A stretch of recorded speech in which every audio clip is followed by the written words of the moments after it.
大家好，歡迎收睇我嘅頻道超曲潮煮。天氣又熱又凍咁，最啱就係滾個靚湯滋潤下。今日介紹嘅就係豬潤肉片枸杞湯。今次會示範用20分鐘滾到個湯濃郁又清甜。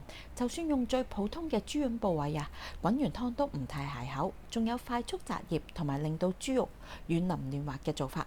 喜歡嘅朋友記得 like、share 同埋 subscribe 我嘅 channel， 就係對我最大嘅鼓勵啦。多謝晒大家先。今日嘅材料有枸杞、豬潤、豬肉、杞子同埋薑嘅。今日買咗豬潤，個部位唔係特別靚嘅，最啱滾湯。雖然呢個部位非常之咁普通，但係我哋一樣有方法令到大家飲到靚湯之餘呢，盡量保持豬潤嗰個質感，唔會太過乾柴鞋口嘅。同豬潤切片之前沖一沖水先。唔想啲豬潤佢咬唔斷呢，我哋就要將呢啲筋膜，呢啲白色嘅筋膜全部通通去除晒佢。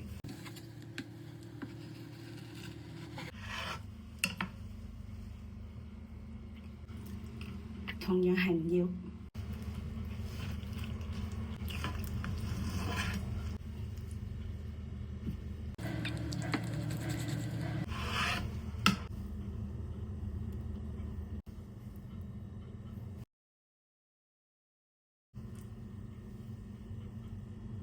所有嘅筋膜都去除晒，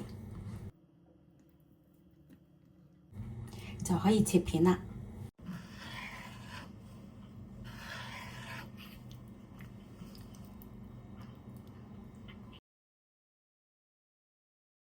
切豬潤嘅時候呢，切到中間有呢啲筋位都可以去除佢嘅。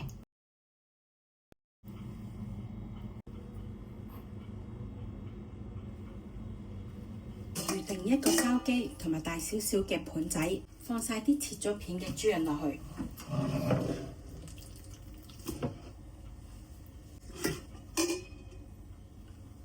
落一大紮嘅鷹粟粉同埋酒，撈埋佢，然後撈勻佢。一路撈嘅時候，一路摩擦下去，同埋揸下去，咁所有嘅雜質同埋血腥就可以清除晒㗎啦。按摩到咁上下，等佢全部啲酒味啊同埋啲鷹粟粉都撈勻勻之後，就可以放返落個筲箕度沖水。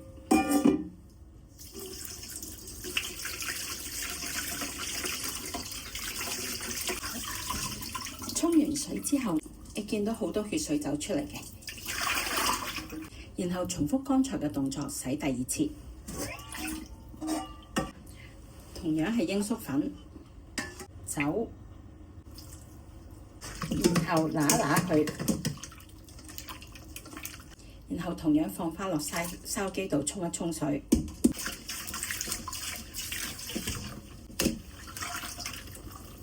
今次嘅血水淺色好多嘅。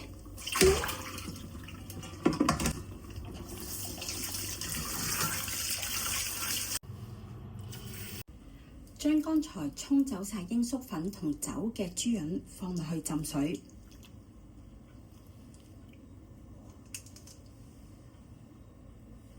由佢浸10分鐘。浸豬潤嘅時候，我哋可以去洗枸杞菜。今日賣嘅係枸杞，喺街市好容易就揾到佢。洗枸杞之前呢，我哋望一望啲菌有冇倒刺先。如果全部都冇倒刺嘅話呢，就有個快速摘葉嘅方法示範俾大家，就係揸住佢打直，然後向下，就係咁樣，啲葉就掃晒出嚟啦。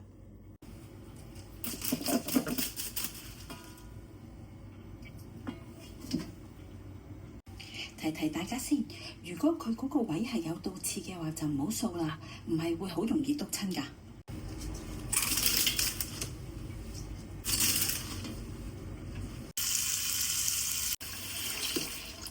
洗枸枸杞呢，同普通蔬菜一樣，都係浸洗佢3次，然後落少少鹽。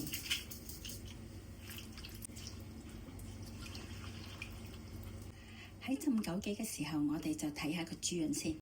浸過嘅豬潤嘅顏色會變成乳乳白白咁樣嘅，而且佢會厚身咗㗎，咁就啱啦。咁點解要浸水呢？因為豬潤係不停出水嘅，咁就代表佢同樣會不停咁樣吸水啦。當我哋清走晒佢嘅雜質啊、血腥味之後，我哋只要浸一浸水，等同幫佢注入個水分。就算一陣間我哋滾足20分鐘嘅豬潤，咬起上嚟，相比平時冇做呢個吸水動作嘅豬潤呢，成個質感會柔軟好多㗎，而且冇咁乾柴下口添。大家不妨試下。然後我哋可以倒起啲水去，由佢瀝乾水分，我哋去醃豬肉。今日買嘅係梅頭瘦肉，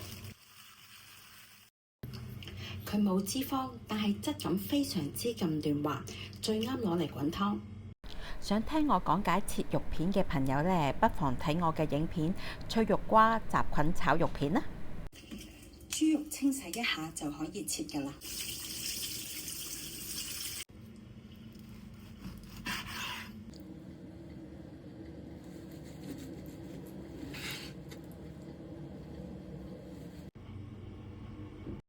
醃豬肉嘅調味料有鹽、糖、魚露、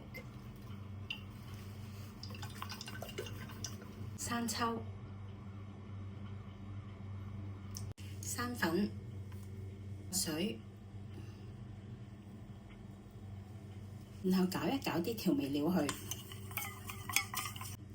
只要佢混勻咗，就可以將切好嘅肉片撈埋落去啦。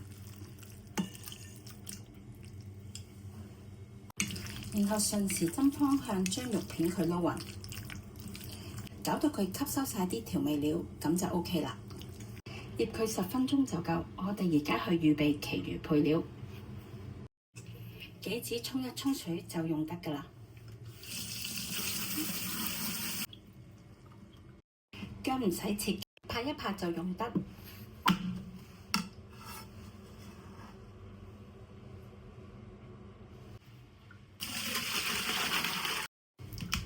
浸洗好嘅枸杞呢，我哋可以由佢擎一擎水先，然後我哋去醃豬潤。豬潤嘅調味唔多，有生抽、魚露、酒可以幫佢辟腥嘅，同埋少少嘅糖、鷹粟粉，同樣係將啲調味料去攪勻佢。將佢攪勻好，就撈埋擎乾水嘅豬潤落去，醃一醃。只要撈勻勻佢哋，就可以加油。油係放最後落㗎。落油嘅好處係可以封住佢醃咗嘅味道，同埋令到豬潤嘅質感更加滑嘅。然後將佢撈勻勻。咁豬潤醃味嘅部分就完成咗啦。大家有冇發覺我係冇落鹽嘅呢？豬潤其實就好似牛肉咁樣，係唔可以落鹽嘅喎。落咗鹽就會扯走晒啲水分，令到佢個質感變得鞋口。所以我哋嘅調味係冇鹽嘅。醃佢5分鐘就夠。所有材料準備好，可以滾湯。落咗水之後就凍水落薑。然後開大火，等水大滾嘅時候呢，我哋就備起啲醃料去。我唔想豬潤嘅鷹粟粉整濁晒啲湯，所以我會將佢嘅調味先備起，先至滾湯。佢而家水大滾，就落豬潤。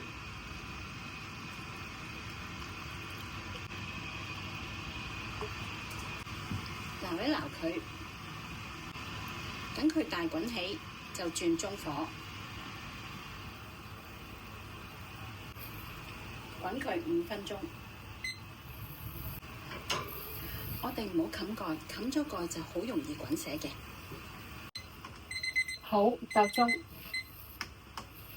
就將豬肉放埋落去，攪散晒啲豬肉之後，轉大火等佢大滾。只要佢大滾起，收返中火，滾佢10分鐘。同樣係唔需要冚蓋嘅，如果唔係就好容易漏瀉㗎喇。好，夠鐘，我哋就將杞子倒埋落去，同埋枸杞，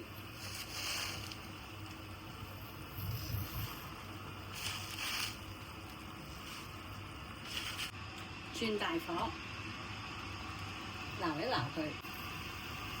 只要佢再次滾起，我哋收返中火，然後滾佢5分鐘。好，夠鐘，你可以試一試味。咁我覺得係夠味嘅，就唔需要再落調味啦。如果你鍾意濃郁嘅話，可以落少少鹽，又或者魚露都得。得嘅時候撈起薑片就可以食得啦。豬潤滾足20分鐘，令到成個湯都非常之咁濃郁，因為佢經過特別嘅處理，質感又唔會太鞋口。豬肉就又腍又滑，係一個又飲得又食得嘅湯嚟嘅。女士飲完面色都會紅潤返，絕對係平民補湯嚟㗎。喜歡嘅朋友記得 like、share 同埋 subscribe 我嘅 channel， 再撳埋個鐘仔就可以第一時間收到我最新上載嘅影片啦！非常之感謝大家嘅支持啊，多謝晒，下次再見，拜拜。